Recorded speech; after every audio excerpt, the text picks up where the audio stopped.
18 December রোববার রাত 8টায় খালেদ মহিউদ্দিন আছে এডিটর স্পিকে জানিয়ে দিচ্ছি শিরোনাম।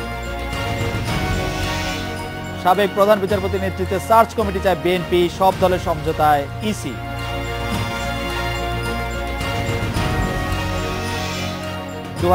সালে স্বল্পোন্নত থেকে উন্নতি বাংলাদেশের বড় চ্যালেঞ্জ জলবায়ু পরিবর্তন।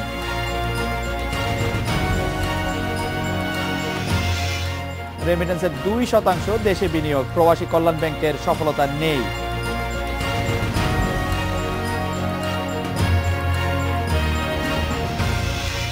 রাষ্ট্রপতির সঙ্গে বৈঠকে সব রাজনৈতিক দলের মতৈক্যের ভিত্তিতে নির্বাচন কমিশন গঠনের প্রস্তাব দিয়েছে বিএনপি। একজন সাবেক প্রধান বিচারপতির নেতৃত্বে বাছাই কমিটি করার প্রস্তাবও দেওয়া হয়েছে। বঙ্গভবনে বৈঠকের পর সন্ধ্যায় নয়াপল্টনে একথা সাংবাদিকদের জানান বিএনপি মহাসচিব মির্জা ফখরুল ইসলাম আলমগীর। এর আগে নির্বাচন কমিশন নিয়ে রাষ্ট্রপতিকে বিএনপির অবস্থান জানাতে বিকেল 4:30টায় খালেদা জিয়ার নেতৃত্বে বঙ্গভবন যায় বিএনপির 11 সদস্যের প্রতিনিধি দল। সেখানে প্রায় 1 ঘন্টা বৈঠক করেন তারা। মির্জা ফখরুল জানান রাষ্ট্রপতির কাছে নির্বাচন কমিশন গঠনে সুনির্দিষ্ট প্রস্তাব তুলে ধরা হয়েছে। বিএনপির আশা নিরপেক্ষ নির্বাচন কমিশন গঠনে উদ্যোগ নেবেন রাষ্ট্রপতি।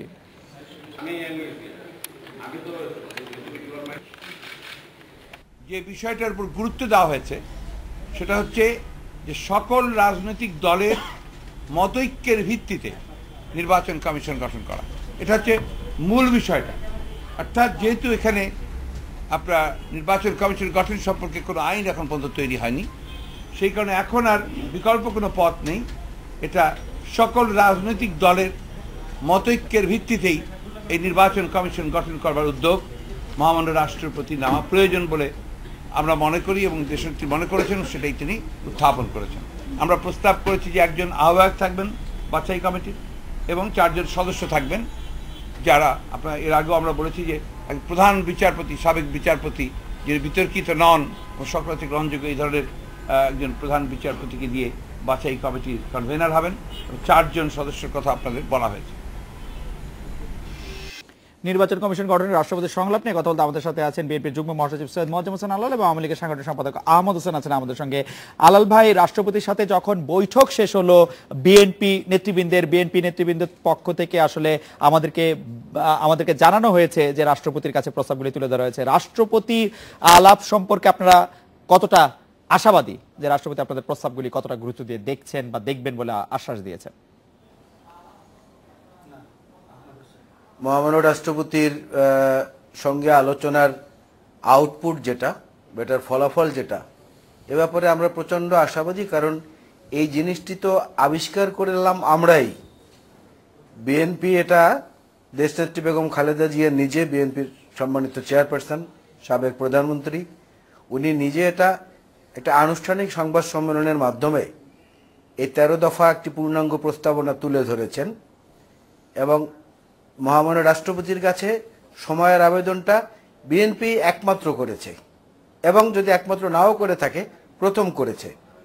যেটা আজকের এই আলোচনায় মহামান্য রাষ্ট্রপতি বলেছেন যে যেহেতু আপনারা প্রথম সময় চেয়েছেন, আপনারা এই উদ্যোগটা নিয়েছেন, এজন্যই বিএনপিকে আমি প্রথম আমন্ত্রণ জানিয়েছি। সুতরাং শুরুটা অত্যন্ত ভালো হয়েছে। এই কারণে আমরা বলতে পারবো যে এই ভালো শুরুটা যেন শেষ পর্যন্ত অব্যাহত থাকে এবং একটা ভালো ফলাফলের ব্যাপারে সে কারণেই আমরা প্রত্যাশী। আলাল ভাই, আমরা আহমদ হোসেন ভাই আমাদের সঙ্গে আছেন। আহমদ হোসেন ভাই, আওয়ামী লীগের শীর্ষ নেতৃবৃন্দরা অনেকেই বলেছিলেন যে বিএনপি সেখানে যাবে, চাটা খেয়ে চলে আসতে হবে। আজকের পরেও কি আপনি সেরকমই মনে করেন যে ওনারা গিয়েছেন, মহামান্য রাষ্ট্রপতি তাদেরকে চা খাইয়েছেন এবং চলে আসছেন, নাকি এটার আরো কিছু গুরুত্বও আছে? আহমদ হোসেন ভাই। ধন্যবাদ খালেদ মহিউদ্দিন ভাই আপনাকে। মহামান্য রাষ্ট্রপতি যখন তাদেরকে আমন্ত্রণ জানিয়েছেন, সেখানে তো চা একটা পর্ব থাকেই এবং এটা শুধু বিএনপির জন্য নয়, সমস্ত রাজনৈতিক দলের জন্যই এটা থাকবে। কিন্তু প্রশ্ন হলো যে নির্বাচন কমিশন গঠনের ক্ষেত্রে মহামান্য রাষ্ট্রপতি যে উদ্যোগটা নিয়েছেন, এই উদ্যোগের প্রশংসা আমরা সকলেই করছি এবং আমাদের মাননীয় প্রধানমন্ত্রী, আওয়ামী লীগ সভাপতি জননেত্রী শেখ হাসিনা তিনি বলে দিয়েছেন স্পষ্ট করে যে মহামান্য রাষ্ট্রপতি যে সিদ্ধান্ত নেবেন সেই সিদ্ধান্ত আমরা মেনে নেব। আহমদ হোসেন ভাই, এখানে আহমদ হোসেন ভাই, প্রশ্ন হতে পারে আমি যে, আপনার 13 কাছে দফার সাথে আপনার কাছে শুধু একটা বিষয় পেশ করতে চাই, সেটি হচ্ছে যে আজকে বিএনপির সঙ্গে বৈঠকের পর রাষ্ট্রপতির যে প্রেস সচিব আছেন মোহাম্মদ জয়নাল আবেদীন, তিনি আমাদের বলছেন যে গণতান্ত্রিক প্রক্রিয়া নির্বাচন খুবই গুরুত্বপূর্ণ, আর নির্বাচন পরিচালনার জন্য নির্বাচন কমিশনের ভূমিকাই মুখ্য। একটি শক্তিশালী নির্বাচন কমিশন ও সার্চ কমিটি গঠনের ব্যাপারে বিএনপি যেসব প্রস্তাব পেশ করেছে সেগুলি সহায়ক হবে। আপনিও তাই মনে করছেন কিনা? আওয়ামী লীগের সাংগঠনিক সম্পাদক আহমদ হোসেন তাই মনে করছেন কিনা? সেই প্রস্তাবগুলো তো মহামান্য রাষ্ট্রপতির কাছে প্লেস করেছেন তারা। জি এখন সেই প্রস্তাবগুলো তো আমরা এখনো খতিয়ে দেখিনি। জি তবে আমার কাছে মনে হচ্ছে যে মহামান্য রাষ্ট্রপতি খুব পজিটিভলি নিয়েছেন। তিনি বলেছেন যে নির্বাচন কমিশন গঠনের ক্ষেত্রে এটা সহায়ক হবে। তবে এখানে একটি বক্তব্য মির্জা ফখরুল সাহেব বলেছেন যে সকল রাজনৈতিক দলের মতৈক্যের ভিত্তিতে, সকল রাজনৈতিক দল বলতে তিনি কি জামাতকে সিদ্ধ করতে চাচ্ছেন? না, সুতরাং এই উনি আসলে আওয়ামী লীগকে মিন করেছেন, যে আওয়ামী লীগের মতামত লাগবে। উনি আসলে আওয়ামী লীগকে মিন করেছেন ছাড়া। আমাদের আমার রিডিং হচ্ছে যে উনি আওয়ামী লীগকেও মিন করেছেন, যে আওয়ামী লীগের মতৈক্য আমরা চাই। তিনি জামাতকেও এখানে টেনে আনার চেষ্টা করছেন। আমি এরকম বুঝি নাই, কারণ উইদাউট জামাত সকল রাজনৈতিক দল নিবন্ধিত পার্টি সেখানে বৈঠকে যাবে। ওকে ওকে, এবং মহামান্য রাষ্ট্রপতি তার স্বীয় বিবেচনায় যে সিদ্ধান্ত নেবেন সেটাই আমরা গ্রহণ করব। আমাদের সঙ্গে আপনাকে ধন্যবাদ। আলাল ভাই আমাদের সঙ্গে আছেন। সকল রাজনৈতিক দল বলতে এখানে জামাত আছে কিনা সেটির প্রশ্ন তুলেছেন আমাদের সঙ্গে আলাল ভাই, নিশ্চয়ই এই সম্পর্কে বলতে পারবেন। আরেকটি প্রসঙ্গে আমি আপনাকে বলতে চাই, ওবায়দুল কাদের বলছেন, আওয়ামী লীগের সাধারণ সম্পাদক, যে সালিশ মানি তালগাছটা আমার, এই যদি বিএনপি নীতি হয় তাহলে আজকের সংলাপ সফল হবে না। বিএনপি কি আসলে তার নিজেদের মনোনীত প্রার্থী বা নিজেদের পছন্দের লোকজনকেই এখানে বসাতে চাচ্ছে কিনা? আলাল ভাই।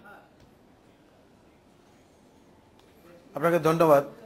আপনি লক্ষ্য করলে দেখবেন, আপনি যেহেতু গণমানুষের সাথে সরাসরি সম্পৃক্ত গণমাধ্যমে থাকার কারণে, বেগম খালেদা জিয়ার এই প্রস্তাবনা পেশ করার পর থেকে আওয়ামী লীগের যিনি প্রধান, দলীয় প্রধান, তিনি ব্যতীত আর কেউ পজিটিভ বলেছেন এমনটা আমার এই মুহূর্তে মনে পড়ে না। সবাই এটার মধ্যে একটা কিন্তু, কিংবা একটা আশ্চর্যবোধক চিহ্ন, কিংবা একটা প্রশ্নবোধক চিহ্ন, কিংবা একটা টিপ্পনী, একটা বিদ্রূপ এটা জুড়ে দিয়েছেন। মানে আপনি যেটি বলেছেন, শেখ সেলিম সাহেব প্রেসিডিয়াম সদস্য ওনাদের, উনি আজকেই কৃষিবিদ ইনস্টিটিউশনে বিজয় দিবসের আলোচনা সভায় বলেছেন চা খেয়ে চলে আসবেন। বিএনপি এই আলোচনায় কোনো ফল হবে না, কারণ মহামান্য রাষ্ট্রপতি প্রধানমন্ত্রীর সাথে আলোচনা ছাড়া কোনো কিছু করার ক্ষমতাই রাখেন না। বিএনপির আলোচনা করে কি হবে? আর সাধারণ সম্পাদক আওয়ামী লীগের সম্মানিত ওবায়দুল কাদের সাহেব আর একটা কথা বলেছেন আজকে, আপনি যেটা বলেছেন সেটা তো বলেছেনই, আরেকটি কথা বলেছেন যে কাউকে কেউ এসে হাত ধরে ক্ষমতায় বসিয়ে দেবে, এই চিন্তাভাবনা থেকে বিএনপি সরে আসা দরকার। এটা তো বিএনপির জন্য প্রযোজ্য না, কারণ বিএনপির রাজনৈতিক স্লোগানের একটা দূরবর্তী সংকেত আছে, সেটা হচ্ছে দেশের বাইরে আমাদের বন্ধু আছে, কোনো প্রভু নাই। আমাদের তো সুজাতা সিং এর মতো প্রভাবশালী প্রতিবেশী দেশের পররাষ্ট্রমন্ত্রী নাই যিনি এসে হাত ধরে ক্ষমতায় বসিয়ে দিয়ে যাবেন, অন্যদেরকে বলবেন সহযোগিতা করো এখানে, সেটা নাই আমাদের। তারপরও বিএনপি চেয়ারপারসন একটি হোটেলের কক্ষে ভারতীয় পররাষ্ট্রমন্ত্রী পদমর্যাদার একজনের সঙ্গে দেখা করতে যান, সেটি কেমন তাহলে? এক্স্যাক্টলি দেখা করতে গিয়েছেন সেটা ভিন্ন জিনিস, কিন্তু একটা দেশের পররাষ্ট্রমন্ত্রী এসে হোসেন মোহাম্মদ এরশাদকে ধরে তাকে পরামর্শ দিয়ে ধমক দিয়ে আদর করে নির্বাচনে যেতে বাধ্য করলেন আওয়ামী লীগকে ক্ষমতায় রাখার জন্য। এত নোংরা হস্তক্ষেপ বোধহয় এ পাকিস্তান, ভারত বা অন্য কোনো দেশেও, এ বাংলাদেশেও এর পূর্বে কখনো ঘটেনি। সুতরাং যারা যেটার অভিজ্ঞতার সমৃদ্ধ তারাই অন্যকে সেটার ব্যাপারে সন্দেহ করতে পারে। ধন্যবাদ জনাব আহমদ হোসেন ভাইয়ের কাছে আমি এই বিষয়ে জানতে চাইবো যে আহমদ হোসেন ভাই, আপনারা কেউই, জি আলাল ভাই শেষ করেন। নিবন্ধিত রাজনৈতিক দল, জি জামাত প্রসঙ্গে, জি নিবন্ধিত রাজনৈতিক দলের ব্যাপারে আমি বলতে চাই, জামাতের নিবন্ধন ইতিমধ্যেই নির্বাচন কমিশন থেকে স্থগিত করা হয়েছে। সুতরাং সেখানে ওনারা যদি এইটাকে কম্বলের মধ্যে এখন শুয়ে শুয়ে ছায়ার সঙ্গে যুদ্ধ করেন, সেই যুদ্ধ তো ওনাদের থামানোর ক্ষমতা আমাদের নেই। জনাব আহমদ হোসেন, আপনারা ছায়ার সঙ্গে যুদ্ধ করছেন, আপনারা এই প্রস্তাবকে টিপ্পনী কাটছেন, এবং সবচেয়ে বড় যে কথা যে আপনারা অন্য কারো সহায়তায় রাষ্ট্র ক্ষমতায় টিকে আছেন মতো অভিযোগ আলাল ভাই করলেন, এই বিষয়ে একটু আপনার মতামত শুনতে চাইব। এখন তিনি যা বলেছেন যে দেশের বাইরে তাদের পুরো প্রভু নেই, কিন্তু আমরা লক্ষ্য করেছি যে দেশের বাইরে তারা বেশি দ্বারস্থ হয়েছেন, বারবার তারা দ্বারস্থ হয়েছেন, বিভিন্ন বৃহৎ শক্তির কাছে গিয়েছেন। এমনকি ভারতের প্রধানমন্ত্রী নরেন্দ্র মোদী ক্ষমতা আসার পরে বিএনপিকে উল্লাস করতে দেখেছি। তখন তাদের মাঝে একটা ধারণা এসেছিল যে নরেন্দ্র মোদী ক্ষমতা এসেছেন, এখন তাদেরকে ক্ষমতা এনে দেবেন। সুতরাং আমরা দৃঢ়তার সাথে বলতে পারি যে দেশের বাইরে আমাদের বন্ধু আছে, কেউ প্রভু নেই। আমাদের বন্ধু হচ্ছে দেশের জনগণ। আর একটি কথা যারা বলছেন যে টিপ্পনী কাটি না, আমরা সংশয় প্রকাশ করি, কারণ বিএনপির সাথে জামাত এখনো আষ্টে পৃষ্ঠে বাধা। জামাত এখনো তাদের জোটের 2 নম্বর অপশক্তি। আমরা এখানে ছায়ার সাথে যুদ্ধ করছি না, আমরা যুদ্ধ করছি মুক্তিযুদ্ধের বিরোধী একটি অপশক্তির সাথে যুদ্ধ করছি, এবং এই অপশক্তির রক্ষক এবং পৃষ্ঠপোষক হচ্ছেন বিএনপি। সেই জন্যই আমাদের সংশয় বারবার, কেন আমরা কেন দেশবাসীও সন্দেহ পোষণ করে, যেহেতু জামাত তাদের সাথে আছে, এই আলোচনায় তারা যেতে পারে, কিন্তু জামাতের সাথে কথা বলেই তাদের সিদ্ধান্ত নিতে হবে। সুতরাং বিএনপির কেন্দ্রীয় কমিটির মতো তো আর নির্বাচন কমিশন গঠিত হবে না, বিএনপির প্রেসক্রিপশন মোতাবেক নির্বাচন কমিশন হবে না। এটা সকল বিএনপির প্রেসক্রিপশন মতো নির্বাচন কমিশন গঠন না হোক, এটি হয়তো বিএনপিও চায় না, কিন্তু বিএনপি যার নাম দিবে তার নাম আপনারা বাদ দিয়ে দিয়েন না। ওইটা কি বাদ দিতে হবে? মানে বিএনপি যেটা প্রেসক্রাইব করলো আমরা বাদ দিব কেন? মহামান্য রাষ্ট্রপতি হচ্ছেন সুপ্রিম অথরিটি, মহামান্য রাষ্ট্রপতি তিনি করবেন, এখানে আমাদের বাদ দেওয়ার কোনো যৌক্তিকতা নেই, বাস্তবতাও নেই। কিন্তু আপনাদের প্রেসিডিয়াম সদস্য যে বলেন রাষ্ট্রপতির কোনো ক্ষমতা নেই, সকল ক্ষমতা প্রধানমন্ত্রীর, সুতরাং সেটা আপনাদের প্রেসিডিয়াম সদস্যই বলেন না। এটা মাননীয় প্রেসিডিয়াম সদস্য তিনি এটি বক্তৃতায় বলেছেন, এটাকে হালকাভাবে দেখার কোনো সুযোগ নেই, অন্যভাবে দেখার সুযোগ নেই। তা আমরা বলছি যে মহামান্য রাষ্ট্রপতি, এখানে মাননীয় প্রধানমন্ত্রী যা বলেছেন এই বক্তব্যটি চূড়ান্ত, এটাকে আপনাকে পজিটিভলি নিতে হবে, যে মহামান্য রাষ্ট্রপতি যা সিদ্ধান্ত নেবেন এটাই আমরা মানবো, এবং এটাকে বিএনপিও মানবে। আমরা একটা বিরতি নিচ্ছি, বিরতির পর যখন ফিরে আসবো আপনার কাছে জানতে চাইবো যে আওয়ামী লীগের মহামান্য রাষ্ট্রপতির সঙ্গে আওয়ামী লীগের এই বিষয়ে সাক্ষাৎ করার কোনো সুযোগ হচ্ছে কিনা, হলে সেটি কবে হচ্ছে। আর ফিরে এসে প্রথমেই আলাল ভাইয়ের কাছে জানতে চাইবো, আলাল ভাই আপনি নিজেই বলছিলেন যে জামাতের আসলে কোনো নিবন্ধন নেই, সেই নিবন্ধন বাতিল করা হয়েছে, যাদের নির্বাচন কমিশন থেকে নিবন্ধন বাতিল করা হয়েছে তাদের সাথে জোট রাখার নির্বাচনী জোট যেটিকে আপনারা বলছেন তা কতটা যুক্তিযুক্ত, আমরা এটি আপনার কাছ থেকে শুনবো। আমরা একটা বিরতি নিয়ে ফিরছি আপনাদের কাছে।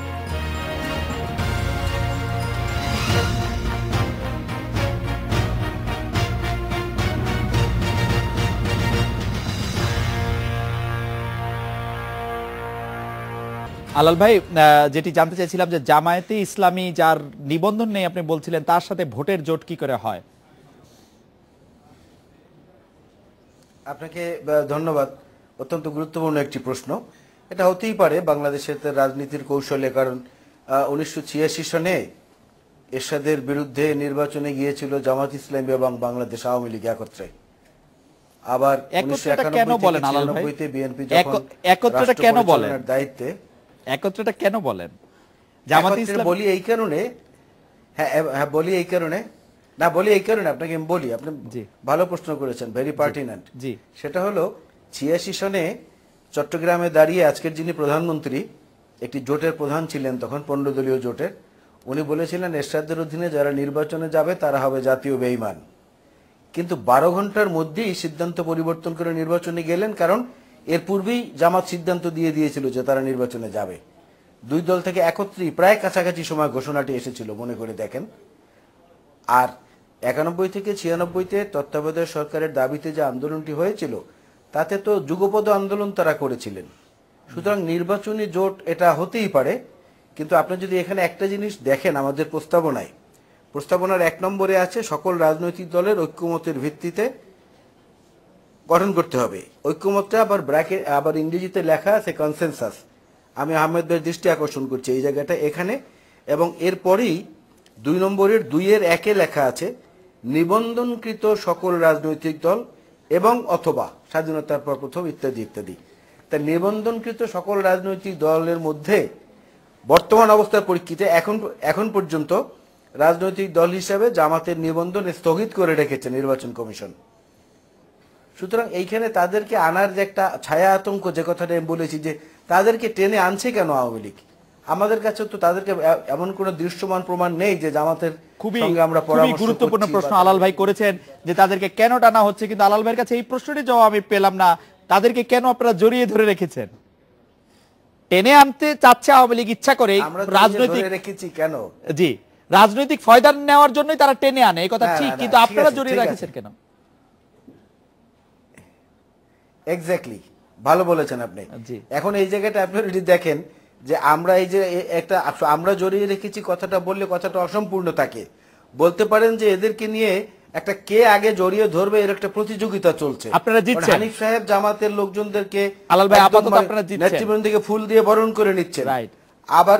আবার মোজাম্মেল সাহেবরা ফুল দিয়ে বরণ করে নিচ্ছেন, জুনায়েদ আহমেদ পলক সাহেবরা নিচ্ছেন, শাহরিয়ার আলমরা নিচ্ছেন, জামাত ইসলামী লোকজনদেরকে মনোনয়ন দিচ্ছেন, পুলিশে তাদেরকে নিয়োগ দিচ্ছেন। যে অভিযোগ করেছেন সাবেক স্বরাষ্ট্রমন্ত্রী শামসুল হক টুকু সংসদীয় স্থায়ী কমিটির আলাল ভাইয়ের অভিযোগ একদম জামাত স্পষ্ট। আহমদ হোসেন ভাই, আমি শুধু যুক্ত করতে চাই যে জামায়াতকে নিয়ে অনেক কথা আমরা বলছি, কিন্তু আমরা দেখছি আলাল ভাই যে অঞ্চল থেকে এসেছেন সেই অঞ্চলে মানে পিরোজপুরে আমরা দেখছি দেলোয়ার হোসেন সাঈদীর ছেলে হচ্ছে বিজয় দিবসে প্যারেডে প্রধান অতিথি হচ্ছে, সেলুট নিচ্ছে, আরো এইসব বিষয় আপনাদের নজরে পড়ছে কিনা? আর দ্বিতীয় যেটি জানতে চাইছিলাম যে আওয়ামী লীগ আসলে মহামান্য রাষ্ট্রপতির সঙ্গে এই ধরনের কোনো আলোচনায় বা বৈঠকে বসবে কিনা নির্বাচন কমিশন নিয়ে? আহমদ হোসেন ভাই। হ্যাঁ, মহামান্য রাষ্ট্রপতি তো বিএনপিকে প্রথম পর্যায়ে ডেকেছেন এবং পর্যায়ক্রমে সকল রাজনৈতিক দল যারা নিবন্ধিত সকলকেই ডাকবেন। এবং আমরা আওয়ামী লীগ বাংলাদেশের বৃহৎ রাজনৈতিক দল এবং আমরা সরকারি দল অবশ্যই এবং গণতান্ত্রিক দল অবশ্যই মাননীয় মহামান্য রাষ্ট্রপতি আমাদেরকে ডাকবেন এবং সেখানে আমরা যাব বঙ্গভবনে। মাননীয় প্রধানমন্ত্রী, আওয়ামী লীগ সভাপতি জননেত্রী শেখ হাসিনার নেতৃত্বেই আমাদের আওয়ামী লীগ ডেলিগেশন সেখানে যাবে। সেই দিনের জন্য আমরাও প্রতীক্ষায় আছি, অপেক্ষায় আছি এবং আমরা সেখানে ইতিবাচক ভূমিকা রাখব। তবে এই ক্ষেত্রে কিছু কিছু বক্তব্য যেন আলাল ভাই বলেছেন, কথা প্রসঙ্গেই সব ক্ষেত্রে দেখা যায় যে জামাতকে জাস্টিফাই করার জন্য জামাত তাদের সাথে আছে, এটাকে যৌক্তিকভাবে প্রতিষ্ঠার জন্য তারা ৮৬ সন এবং বিভিন্ন ধরনের কথাবার্তা বলে থাকেন। কিন্তু বাংলাদেশে রাজাকার শাহাদিসকে প্রধানমন্ত্রী করেছে কে? তাদের প্রয়াত নেতা সামরিক শাসক জিয়াউর রহমান। এবং নিজামীকে মন্ত্রী বানিয়েছে কে? মুজাহিদিকে মন্ত্রী বানিয়েছে কে? তাদের গাড়িতে জাতীয় পতাকা দিয়েছে কে? তারা দিয়েছে। কিন্তু আহমেদ হোসেন ভাই, এই সব কথাই সত্য, বিএনপি জামাতের সঙ্গে থাকতে চাচ্ছে, কিন্তু আলাল ভাই যে অভিযোগগুলি করছিলেন জামায়াতের লোকজন ফুল দিয়ে আপনারা বরণ করে নিচ্ছেন, জামায়াতের নেতার ছেলে আজকে বিশেষ পরিচয় পাচ্ছেন এবং জামায়াতকে নিষিদ্ধ তো করা হচ্ছেই না, বিভিন্ন সময় আমরা বিভিন্ন ডেট পাচ্ছি, সেই ডেটগুলি পালন করা হচ্ছে না, সেই বিষয়টি আপনি খেয়াল করছেন কিনা? বিএনপি জামায়াতের সঙ্গে আছে সেটি আমি মেনে নিচ্ছি, আওয়ামী লীগের সাথে বিএনপি জামাতের সাথে আছে,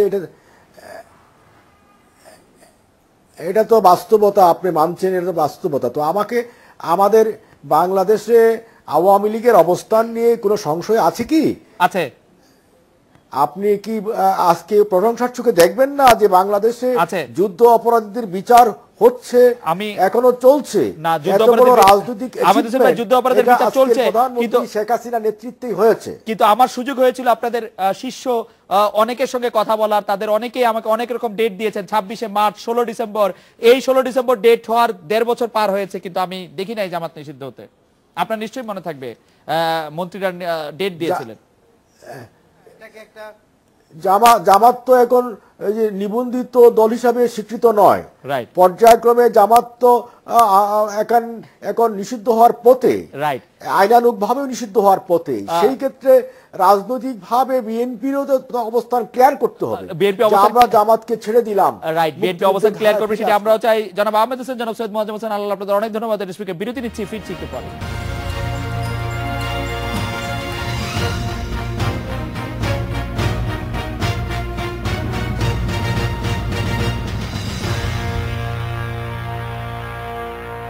2024 সালে স্বল্পোন্নত দেশের তালিকা থেকে বের হয়ে আসবে বাংলাদেশ। দেশের উন্নয়নের ধারা বিশ্লেষণ করে তথ্য জানানো হয়েছে জাতিসংঘের বাণিজ্য উন্নয়ন সংস্থা আংটাডের প্রতিবেদনে। তবে বাণিজ্য মন্ত্রী তোফায়েল আহমেদ মনে করেন, বাংলাদেশ যেভাবে উন্নত হচ্ছে তাতে এর আগেই উন্নয়নশীল দেশে পরিণত হওয়া সম্ভব। জলবায়ু পরিবর্তনের ক্ষতিকর প্রভাব মোকাবেলা করে উন্নয়নকে টেকসই করা সরকারের একটি চ্যালেঞ্জ বলে মনে করেন অর্থমন্ত্রী আবুল মাল আব্দুল মুহিত।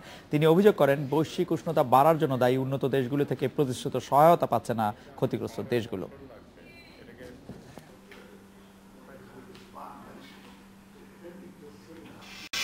স্বল্পোন্নত থেকে উন্নয়নশীল দেশে উত্তরণের পরিকল্পনার কথা বলতে এখন আমাদের সাথে আছেন অর্থ পরিকল্পনা প্রতিমন্ত্রী জনাব এম এ মান্নান। জনাব এম এ মান্নান, 2030 সাল নাগাদ টেকসই উন্নয়ন লক্ষ্য এসডিজির বেশিরভাগই পূরণ করতে পারবে সরকার, আশা করছেন অর্থমন্ত্রী আবুল মাল আব্দুল মুহিত। তোফায়েল আহমেদ আজকে যে বাণিজ্য মন্ত্রী যে সংবাদ সম্মেলন করছেন তাতে বলছেন যে জলবায়ুই সবচেয়ে বড় চ্যালেঞ্জ হবে। আপনি এই বিষয়টির সাথে একমত কিনা এবং আপনার পর্যবেক্ষণে এই বিষয়টির আরেকটু বাড়তি শুনতে চাইব জনাব এম এ মান্নান। ধন্যবাদ। অবশ্যই আমি জলবায়ু সম্বন্ধে মাননীয় বাণিজ্য মন্ত্রী যে মন্তব্য করেছেন, বাই এন্ড লার্জ আমরা সবাই এর সঙ্গে একমত। সবচেয়ে যেটা ভয়ঙ্কর দিক হলো এই মন্তব্যের, মানে তার নয় বিষয়টার, সেটা হলো যারা দূষণটা করেছে জলবায়ুকে, তারা এখনও কিন্তু তাদের যে প্রতিশ্রুতি এটাকে মানে মোকাবেলা করার জন্য তাদের যে অর্থ দিতে হবে, মাঝে মাঝে তারা কথাবার্তা বলে দেব করে কিন্তু আসলে দেয় না, এবং সেখানে ভয়টা লুকিয়ে আছে। তাদের কৃতকর্মের ফলে আমরা দরিদ্র রাষ্ট্রগুলো বা আমরা মার্জিনাল রাষ্ট্রগুলো অনেকভাবে আমরা এফেক্টেড। সুতরাং এটা মোকাবেলা করার জন্য প্রচুর অর্থের, প্রচুর সম্পদের প্রয়োজন আমাদের কাছে নেই। তারা আশা করি আগামীতে এগিয়ে এসে তাদের অংশগ্রহণ আরো বাড়াবে। জনাব মান্নান, আপনাদের তরফ থেকে আমরা জানছি যে মন্ত্রণালয় ভিত্তিক আলাদা কর্ম পরিকল্পনা আপনারা নিচ্ছেন এসডিজি লক্ষ্যগুলি পূরণ করার জন্য। এই কর্ম পরিকল্পনাটি মানে বর্তমানে যে এক্সিস্টিং কর্ম পরিকল্পনা আছে বা এর আগের যে কর্ম পরিকল্পনা তার থেকে কিভাবে আলাদা, মানে কোন জায়গায় সেটি আলাদা বৈশিষ্ট্য ধারণ করছে? না, আমি বলি আপনাকে ধারাবাহিকভাবে হচ্ছে। এমডিজিতে যেহেতু আমাদের অর্জন ভালো, ক্রিটিকরাও বলেছেন যে আমরা ভালো অর্জন করেছি, সুতরাং এমডিজিতে আমাদের যে অর্জিত অভিজ্ঞতাগুলো সেগুলোকে কাজে লাগিয়ে আমরা এসডিজি মোকাবেলা করব। এসডিজিতে কোনো একটা বিষয়কে আমরা আলাদা করে দেখছি না। আমাদের যে মূল বিষয়, কেন্দ্রের বিষয়, সেটা হচ্ছে দারিদ্র্য। সেই দারিদ্র্য দূরীকরণের জন্য আমাদের প্রচুর কাজ করা প্রয়োজন। এই কাজগুলো যদি আমরা ভালোভাবে করতে পারি তাহলে এসডিজির 17টার মধ্যে অনেকগুলো বিষয় তার মধ্যে অ্যাডজাস্ট হয়ে যাবে। সুতরাং আমরা মনে করি আমরা যে কৌশল, আমরা সার্বিক হোলিস্টিক একটা অ্যাপ্রোচ নিয়ে আমরা এগোচ্ছি এই এই এই লক্ষ্যগুলো অর্জনের জন্য। মানে যদি আমরা সেই কমপ্লিটলি সবকটা বিষয় আমরা অ্যাড্রেস করতে পারি, আমরা আশা করি যে আমরা এটা অর্জন করতে পারবো। জনাব মান্নান, আপনি দীর্ঘদিন সরকারের পরিচালনার সঙ্গে আপনি সম্পৃক্ত ছিলেন, মানে ব্যুরোক্রেসির দিক থেকে। মন্ত্রণালয় ভিত্তিক কর্ম পরিকল্পনা নিয়ে আমি আসলে যে প্রশ্নটি করতে চাইছিলাম যে আমাদের এখানে আপনি যেটি বলেছেন সেটির সাথে আমি একমত যে অ্যাপ্রোচটি তো হলিস্টিক, কারণ একটি বিষয় আরেকটি বিষয়ের সাথে ওভারল্যাপিং। শুধু মন্ত্রণালয় ভিত্তিক কর্ম পরিকল্পনা নিলে সেটা আরো বেশি সমস্যা তৈরি করবে কিনা, সেটি কোনো আলাদা ঝামেলা তৈরি করছে কিনা, চ্যালেঞ্জ তৈরি করছে কিনা? না, আমি ঝামেলা এখন দেখছি না। মাঝে মাঝে ছোটোখাটো কিছু ফ্রিকশন হয়, সেটা স্বাভাবিকভাবে হবে। যেমন ধরুন জলবায়ুর বিষয়টা, এটা আমাদের এটা পুরো মন্ত্রণালয়, তাদের দায়িত্বে এটা আছে। আমাদের বন ও পরিবেশ মন্ত্রণালয়, তারাই অগ্রগামী ভূমিকা রাখছেন। তার সঙ্গে অর্থের একটা সংশ্লিষ্টতা আছে, আমাদেরকে রিয়েক্ট করতে হবে। সুতরাং সরকারের যে কয়েকটা কেন্দ্রীয় কোর মিনিস্ট্রি এখানে আছে, অর্থ, পরিকল্পনা, বন ও পরিবেশ এবং অন্যান্য যেগুলো আছে সংশ্লিষ্ট, তাদের মধ্যে একটা অভ্যন্তরীণ সমন্বয়ের প্রয়োজন। আমার ধারণা অভ্যন্তরীণ সমন্বয় এই মুহূর্তে ভালোই আছে, তবে এখানে আরও এটাকে স্ট্রঙ্গার করার স্কোপ আছে। এবং আমার মাননীয় প্রধানমন্ত্রীর নেতৃত্বে আশা করি, বিশেষ করে পরিকল্পনা মন্ত্রণালয়ে আমরা এটা নিয়ে কাজ করছি। আমার ধারণা যে আমরা যে ছোটোখাটো কিছু মাঝে মাঝে ওভারল্যাপিং হয়ে যায়, যার ফলে আমাদের শক্তির অপচয় হয়, সেটাকে আমরা পার হয়ে আসতে পারবো। সার্বিকভাবে আমরা আশাবাদী যে আমরা এমডিজির মতো এসডিজিতেও এখনও তো প্রায় 13 বছর বাকি, আমরা পুরো মাত্রায় অর্জন করতে পারবো। জনাব মান্নান, আমরা যে অর্থনৈতিক বুমের মধ্যে দিয়ে যাচ্ছি, আমরা বলছি যে যতটা লক্ষ্য আমরা ঠিক করেছি তার চেয়ে আগে আমরা উন্নয়নশীল দেশে পরিণত হয়ে যেতে পারি। এইসব উন্নয়নের ক্ষেত্রে পৃথিবীর অন্যান্য দেশের অভিজ্ঞতা আমরা যা দেখি, মূল্যস্ফীতি একটা বড় ধরনের ইস্যু হয়ে দাঁড়ায়। আমাদের দেশের মূল্যস্ফীতিটা এখন শঙ্কার পর্যায়ে কিনা, না নিয়ন্ত্রণের মধ্যে আছে, সেটি যদি একটু আপনি বলেন, বা এই ব্যাপারে সরকার কি সাবধানতা অবলম্বন করছে? সরকার কি সাবধানতা অবলম্বন করছে? আমাদের মূল্যস্ফীতি আপনি গত কয়েক বছর দেখেন, জি, ক্রমবর্ধমানভাবে আমাদের মূল্যস্ফীতি কমে আসছে। এটা আমাদের অর্থনীতির অভ্যন্তরীণ শক্তির পরিচয়। মানে সাপ্লাই সাইডটা ডিমান্ড সাইডটার সঙ্গে ম্যাচ করার জন্য, কনভার্জ করার জন্য এখানে একটা কাজ হচ্ছে, এবং সেটা একটা অঙ্কের ব্যাপার। সেটা যেহেতু পরপর আমরা প্রতি বছর কমে আসছে, আমাদের বর্তমান বোঝে 5-এর এপাশ আছে। আশা করি আমরা সাপ্লাই অ্যান্ড ডিমান্ড কার্ভ দুটোকে আমরা এক জায়গায় কনভার্জ করে আমরা জিরো ইনফ্লেশনের দিকে আলটিমেটলি একসময় আমরা যেতে পারবো। এটা হলে হবে কি, আমাদের যে অর্জনগুলো, আমাদের যে কাজগুলো আমরা করছি, সেখানে যে আমরা অর্থ ব্যয় করবো, সেটার পুরো মাত্রায় আমরা সেটার ফায়দা তুলে আনতে পারবো। এবং আমাদের যে কয়েকটি বিষয় অত্যন্ত জরুরি অ্যাড্রেস করার মতো, সেগুলোকে আমরা প্রপারলি মোকাবেলা করব, এবং সেটি আপনারা করতে পারলে ধনী ও দরিদ্রের মধ্যে সেই ব্যবধান থাকবে না। জনাব এম এ মান্নান, আমাদের সবাই শেষে আমাদের অনেক ধন্যবাদ আপনাকে। এডিএসপিকে বিরতি নিচ্ছি, ফিরছি একটু পরে।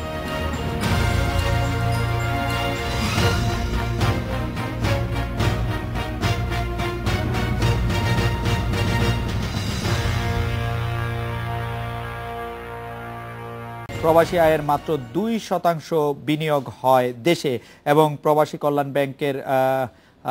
কল্যাণ ব্যাংকও তেমন কোনো কাজে আসছে না, বিফলই বলা যায় এটাকে। আন্তর্জাতিক অভিবাসী দিবসের অনুষ্ঠানে এমন অভিযোগ করেছেন প্রধানমন্ত্রী অর্থনৈতিক উপদেষ্টা মশিউর রহমান। এ নিয়ে কথা বলতে আমাদের আছেন অভিবাসন বিশেষজ্ঞ সাদাত জামান খান। জনাব সাদাত জামান খান, প্রবাসী কল্যাণ ব্যাংক যে কোনো কাজে আসছে না, সেটি কি করে হলো, বা এই বিষয়ে আপনি একটু পর্যবেক্ষণ শুনতে চাইব। তার কারণ হচ্ছে যে আমরা যে রেমিটেন্স পাচ্ছি তার মাত্র 2% দেশে বিনিয়োগ দেখতে পাচ্ছি। জনাব সাদাত জামান খান। জি, প্রবাসী কল্যাণ ব্যাংক যেই ভূমিকাটা আসলে রাখার জন্য গভর্নমেন্টের যেই ফিলোসফিটা ছিল, সেই ফিলোসফিটা আসলে কাজে লাগছে না। তার প্রধান একটি কারণ আমার মনে হচ্ছে ব্যাংকের যে নিয়ন্ত্রণ, অর্থ লেনদেন সংক্রান্ত যে নিয়ন্ত্রণ এবং নিয়ন্ত্রণের যে কার্যকারিতা, সেগুলোর সঠিক প্রয়োগের হয়তো অভাব দেখা যাচ্ছে। আবার অনেক সময় রেমিটেন্সের ক্ষেত্রে এই যে ব্যাংকের কার্যক্রম আমাদের দেশে শুরু হয়েছে আসলে অনেক দেরিতে, সেটাও একটা গুরুত্বপূর্ণ বিষয়। এবং সেইখানে যে আমরা সবচাইতে বড় যে জিনিসটা আমরা দেখি, এই যে এই বিনিয়োগটা ব্যাংকের মাধ্যমে যে কোন কোন ক্ষেত্রে সুন্দরভাবে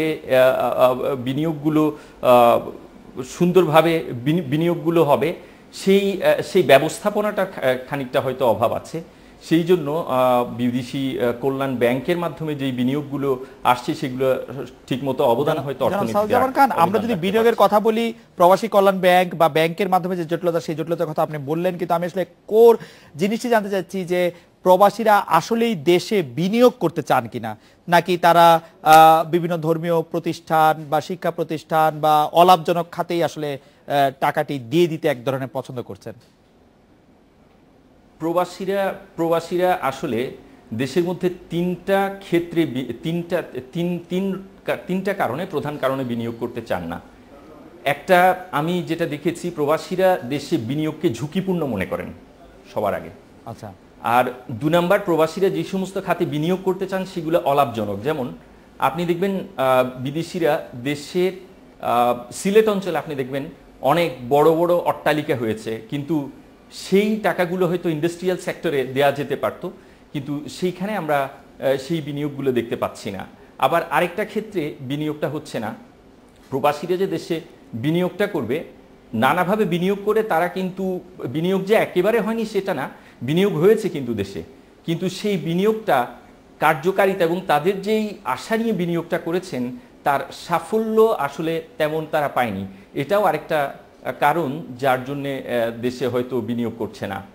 আবার নানা রকম সরকারি হয়তো প্রতিবন্ধকতার একটা কারণ আছে, যার জন্যেও হয়তো বিনিয়োগ এখানে মন্থর গতি দেখা যাচ্ছে। তো এই সমস্ত কারণে প্রবাসীরা সত্যিকার অর্থে দেশে বিনিয়োগ করতে যে আগ্রহ, সেটা হারিয়ে ফেলছে। এবার একটু অভিবাসন প্রসঙ্গে আসি। ইউরোপে অভিবাসনের লোভ দেখিয়ে চট্টগ্রাম থেকে মানব পাচার করছে একটি সংবদ্ধ চক্র। সম্প্রতি দুবাইগামী ফ্লাইট থেকে 39 জনকে আটকের সূত্র ধরে এই তথ্য র্যাব আমাদেরকে জানিয়েছে। এই সংঘবদ্ধ চক্র কতদিন ধরে মানব পাচার করছে, এ বিষয়ে তথ্য জানা যায় কিনা?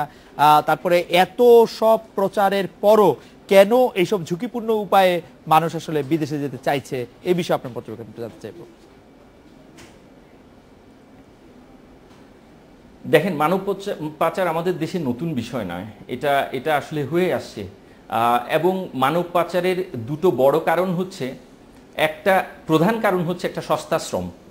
মানব পাচারের মধ্যে দিয়ে আপনি যে জিনিসটা পাচ্ছেন একটা সস্তা শ্রম পাচ্ছেন, কারণ অনিবন্ধিত শ্রমিক যারা বিদেশে কাজ করছে মালয়েশিয়া বা অন্যান্য জায়গায় বা সৌদি আরবে, মিডল ইস্টে একটা বড় অংশ অনিবন্ধিত শ্রমিক যারা যাচ্ছে, তাদেরকে যেই বেতন এবং পরিতোষক দেওয়া হয় সেটা আসলে অত্যন্ত কম।